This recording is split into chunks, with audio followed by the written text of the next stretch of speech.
ಕೇರಳದ ಶಬರಿಮಲೆಗೆ ತೆರಳುವ ಅಯ್ಯಪ್ಪ ಸ್ವಾಮಿ ಭಕ್ತರಿಗೆ ಅನುಕೂಲವಾಗಲೆಂದು ಪೂರ್ವ ಕರಾವಳಿ ರೈಲ್ವೆಯು ವಿಶೇಷ ರೈಲುಗಳನ್ನು ಘೋಷಣೆ ಮಾಡಿದೆ.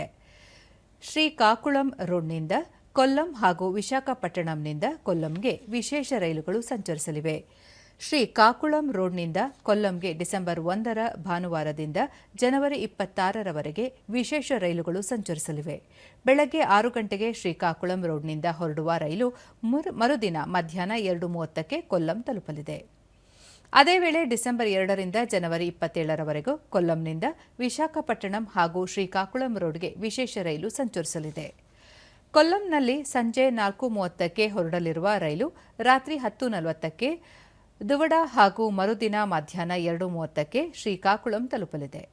ವಿಶಾಖಪಟ್ಟಣಂ ಮತ್ತು ಕೊಲ್ಲಂ ನಡುವಿನ ವಿಶೇಷ ರೈಲು ಡಿಸೆಂಬರ್ 4ರಿಂದ ಫೆಬ್ರವರಿ 26ರವರೆಗೆ ಸಂಚರಿಸಲಿದೆ.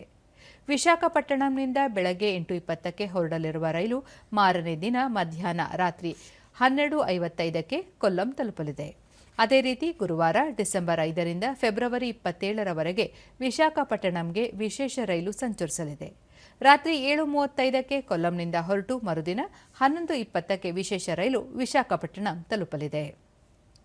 ಎರಡೂ ರೈಲುಗಳು ವಿಜಯವಾಡ, ರಾಜಮಂಡ್ರಿ, ರೆಣೆಗುಂಟ, ಕಾಟ್ವಾಡಿ, ಸೇಲಂ, ಈರೋಡ್, ಪಾಲ್ಕಾಡ್, ಎರ್ನಾಕುಲಂ ಹಾಗೂ ಕಾಯಂಕುಲಂ ನಿಲ್ದಾಣಗಳಲ್ಲಿ ನಿಲುಗಡೆ ಹೊಂದಿರುತ್ತವೆ. ಎಸಿ, ಸ್ಲೀಪರ್ ಹಾಗೂ ಸಾಮಾನ್ಯ ದರ್ಜೆ ಕಂಪಾರ್ಟ್ಮೆಂಟ್ಗಳು ಲಭ್ಯವಿರುತ್ತವೆ ಎಂದು ರೈಲ್ವೆ ಇಲಾಖೆ ತಿಳಿಸಿದೆ.